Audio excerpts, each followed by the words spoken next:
Back in June, my boyfriend, his best friend, and his girlfriend and I drove up to Big Bear, and a day later another friend of ours drove up too. He was supposed to sleep downstairs, and the couple slept upstairs since there were only 2 bedrooms. The first night we stayed there, it was kind of creepy because the cabin was pretty remote, and there were absolutely no lights outside. The woods were known to have a few coyotes howling and bears, but other than that, completely normal activity. That night, around 12 a.m., my boyfriend and I were in bed when suddenly our friend sleeping downstairs came banging on the door, freaking out, saying he saw shadows in the woods, and that the motion light came on and they were thumping outside. We got a little freaked out. My boyfriend got out of bed and checked the entire cabin, and even went outside. However, he saw nothing. We went up to the other couple's room, where there was a porch with a sliding glass door that looked out to the woods. My boyfriend went over to check the last place in the cabin, so he pulled the curtains apart and yelled, "Oh my God!" At this point, I'm terrified. My boyfriend is a 180 pounds CrossFit coach, and to see a big guy like that scared is nauseating. He locked the door and backed away slowly. He quietly says, "There's a large man standing outside staring at us. He's just standing in the woods looking at us." At this point, I'm thinking, he's fucking with me. He looked at me and said, "Go lock the door." That's when I knew he was serious. Everyone was freaking out. I ran and locked the door behind us, and we all decided to stay in the room to keep an eye out. It was the middle of summer and was really hot, but we refused to open a window. About 30 minutes went by and nothing happened. I got annoyed with the heat and the fact that there were 5 people in a tiny room and 3 of them were men, so my boyfriend and I went back to our room. At this point, it's about 1:30 a.m.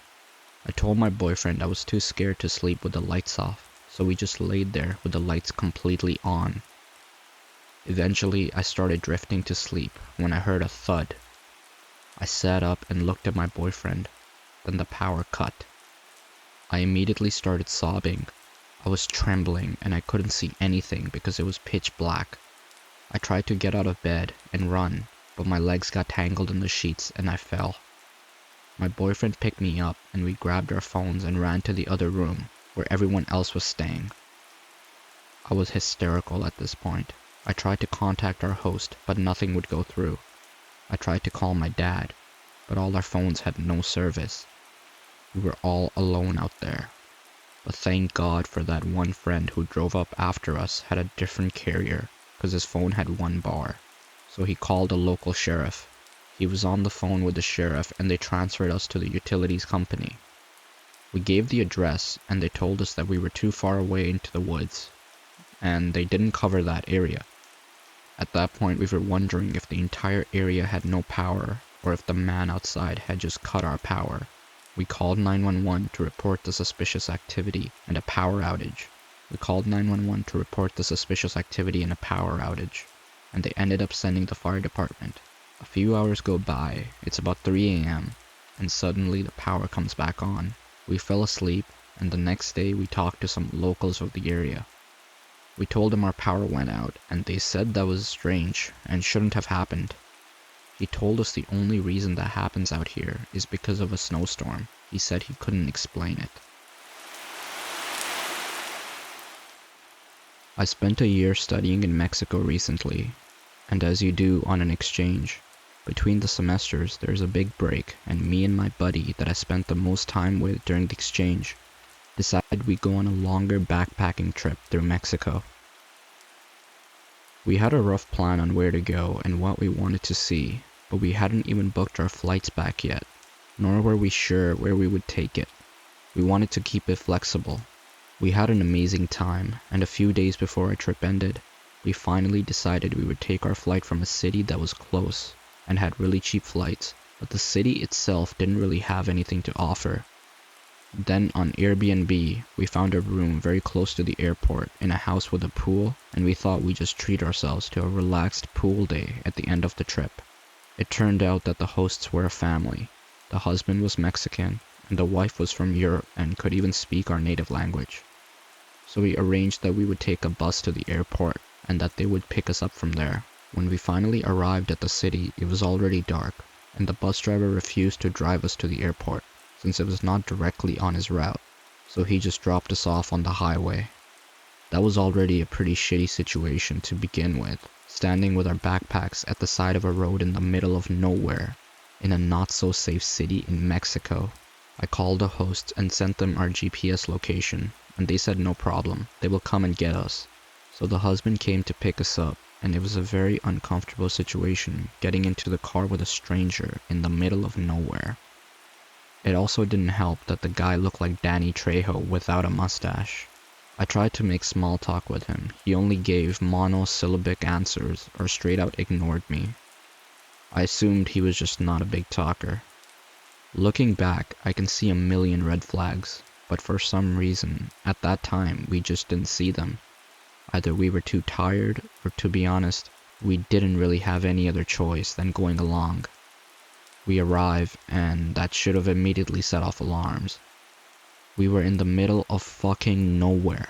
There were fields with sheep and goats around, and all of a sudden, a gravel road branches off from the paved road, and along the gravel road, there are about 6 huge mansions, all with 2-meter walls around them, topped with a NATO fence, huge gates, and at least 2 gigantic guard dogs per house. When we entered the house, we were greeted by the wife, a bubbly middle-aged woman who was very talkative but pleasant. She had actually cooked dinner for us, and we ate while exchanging small talk.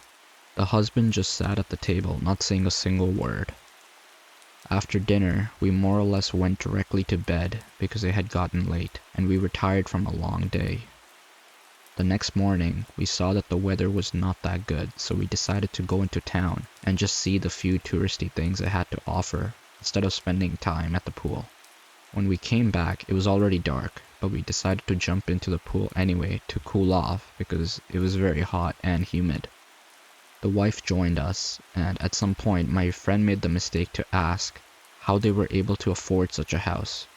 The house didn't really match the price range of the jobs they were telling us that they were doing, and she deflected a bit and added that her husband was very handy because he had grown up in the streets and basically built the house himself. We realized that maybe it was not the best topic and broke the conversation off. That was the last day of our trip, and we had our flight back home early the next morning. We still had some weed left that we had bought on the trip, and we thought it would be nice to smoke one out since it was our last night.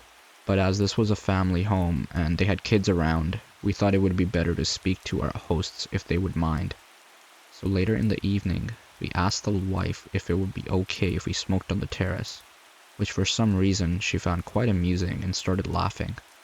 She shouted to her husband, who was lying on the couch watching TV. "My love, the boys ask if it will be okay if they can smoke some weed. What do you think?" And he just laughed, but didn't give an answer. We looked at her with a dumbfounded expression, and she told us, "Sure, go ahead." So we went to the terrace and started smoking a joint. Later they joined us, and we just had a chat, and this is where things got really fucked up. For some reason, they started asking all sorts of questions about the weed, where we got it, how much it was, who we got it from, and how much we would have to pay for that back in Europe. They just seemed way too interested in the weed, and at one point the wife just nonchalantly revealed to us, "Yes, we thought about doing that as a source of income, selling weed, but too many people die doing that because the cartels don't like that. Actually, my husband used to kill people for doing that." I immediately felt somber. Did she just say? And as if he read my mind, her husband added, "Yes, when I was about 16, I killed a lot of people for the cartel, for money." And he said it in a tone as if he just said he used to mow lawns when he was a teenager. I still thought I must have misunderstood, so I texted my friend who was sitting across the table from me, trying not to make eye contact, because I knew we would freak each other out. He confirmed that I had indeed understood right. We discussed what we should do and agreed that there's no immediate threat and we should just stay. We don't have anywhere else to go anyways, and it's already late. But things got even crazier. We tried to keep our composure and not completely freak out while still making conversation with our hosts. A few minutes later, the husband got up and went inside to get something, and he came back with a literal pound of weed pressed into a brick. He proceeded to break bits off the brick and roll them into a joint that would probably have knocked out Snoop Dogg. It was about the size of my thumb, and I guess it had about 2 grams of weed in there.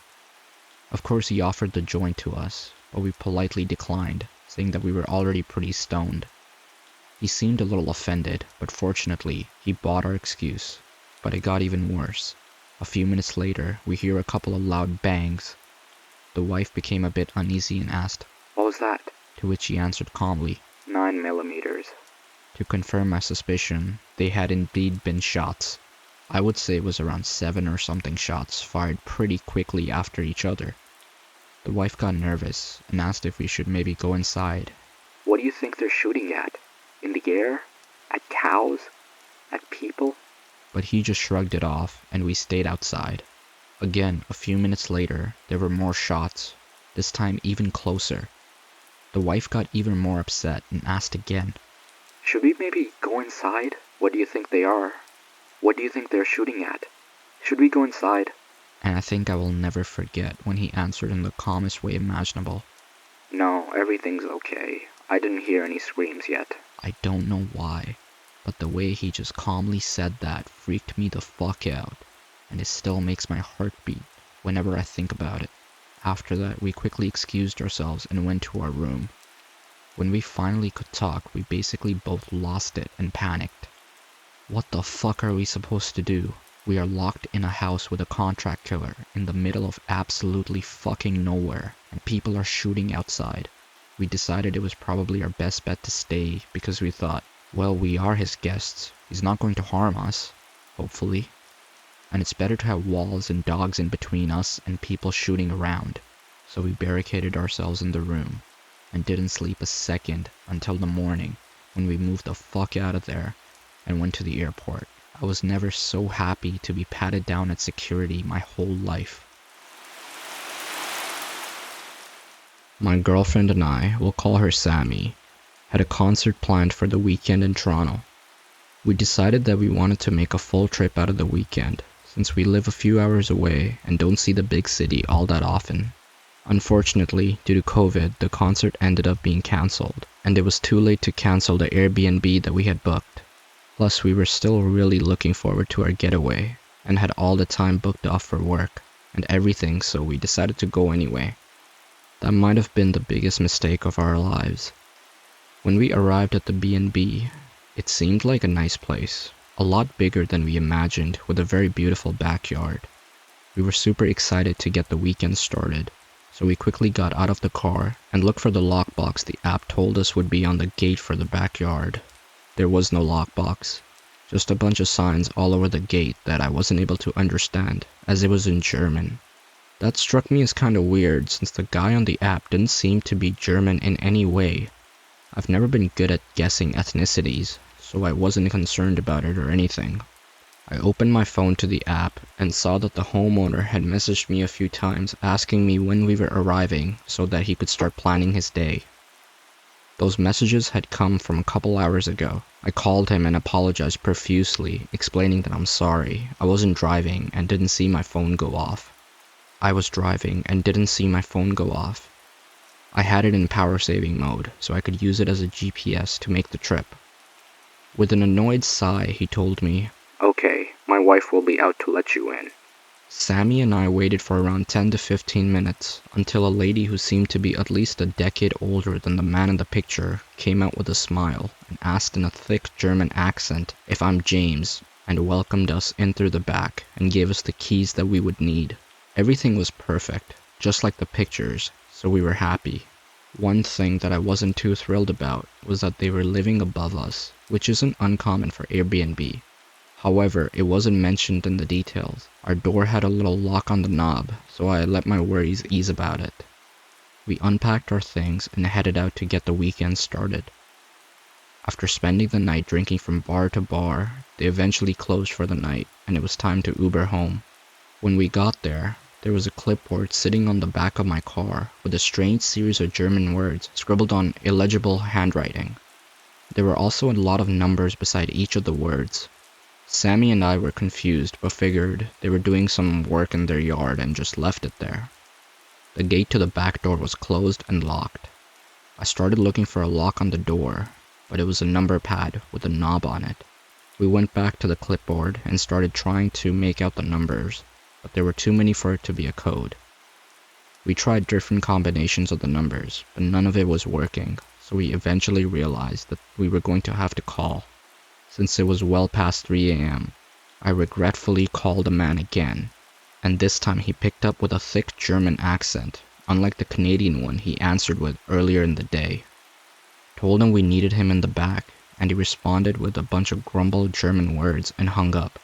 We started freaking out a bit, trying to figure out how we were going to get into our room, just as I told Sammy that I was going to boost her over the fence so she could open it from the other side. The front door of the house opened and slammed shut. The man, much older than the guy from the picture on the Airbnb, came out and stomped over. It wasn't until he was right beside us that I realized this man came out in his birthday suit. This guy punched the numbers in, butt-ass naked, and threw the door open. "There," he roared in his heavy accent, before stomping back into the house. We quickly walked into our room and locked the door. We started laughing at the situation, but we both knew that the other person was pretty spooked at this point. As terrible as it is, we joked that we had just walked into some kind of B&B death camp and just tried to laugh at everything that we could. There were books on the shelves, radios, decorations that all had to be hundreds of years old, so we made jokes about that. Then we noticed some of the newer books that praised some of the world's most infamous rulers, Kim Jong-un, Hitler, Genghis Khan. I joked that that was it, we're done for. After trying to settle each other down for a while, the sleepiness eventually started to get the better of us, and we were both able to doze off. That was when everything got weird. I woke up to Sammy standing at the edge of the bed staring at me. When she realized I was awake, she started screaming at me in German, leaping onto the bed to finish the screaming in my face, before laying back down and falling back asleep immediately. I tried waking Sammy up, but nothing was working.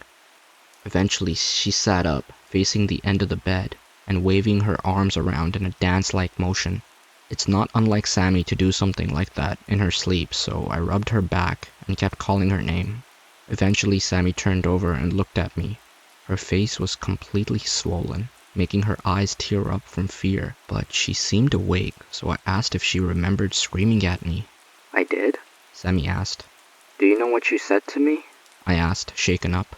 Without hesitation, Sammy responded with, "Get the fuck out of my house, you little whore children," in a flawless German accent, before laying down and passing out again, facing me. My heart stopped and chills rushed through my entire body, but not because of what Sammy said. What got the tears finally pouring from my terrified eyes was the makeup on her swollen face.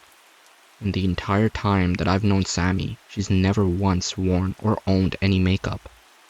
But now, right in front of me was Sammy with perfectly applied eyeliner, eyeshadow, and lipstick. "Sammy, I said, more terrified by the shaking in my voice. Sammy, wake up. Wake up now." I'm shaking her and yelling when eventually she sat up again, facing the bathroom door and moving her hand to make a cross like a priest doing a blessing. The bathroom had a sliding door that was mostly closed, except for a small crack. In that crack, I swear I saw a fucking eye staring back at me. I didn't want to leave Sammy alone in front of whatever might be behind that door, so I stared back for what felt like hours while Sammy was making her crucifixes in the air. Eventually, Sammy woke up, still sitting, and looked over at me. She could see the dread on my face and asked, "Baby, what's going on?" I looked back and told her. "We need to leave right now." "James, why does my face hurt?" I looked back over to the bathroom door and the eye was gone. I quickly got up and ran to the kitchen, grabbing a knife, and threw open the door to the bathroom. There was no one there, but the window above the toilet was wide open. Sammy let out a loud scream. I looked over and saw her looking into the mirror crying, makeup eventually starting to stream down her face. "Pack up, we're leaving." I said, never putting the knife down. We quickly packed up and left. I still don't know if I'm missing anything else, but my boxers were never to be found. On the way home, I told Sammy everything that happened to me that morning, and she told me that she doesn't remember any of it. All she remembered was having a dream that the homeowners had them strapped in a chair, forcing them to learn German.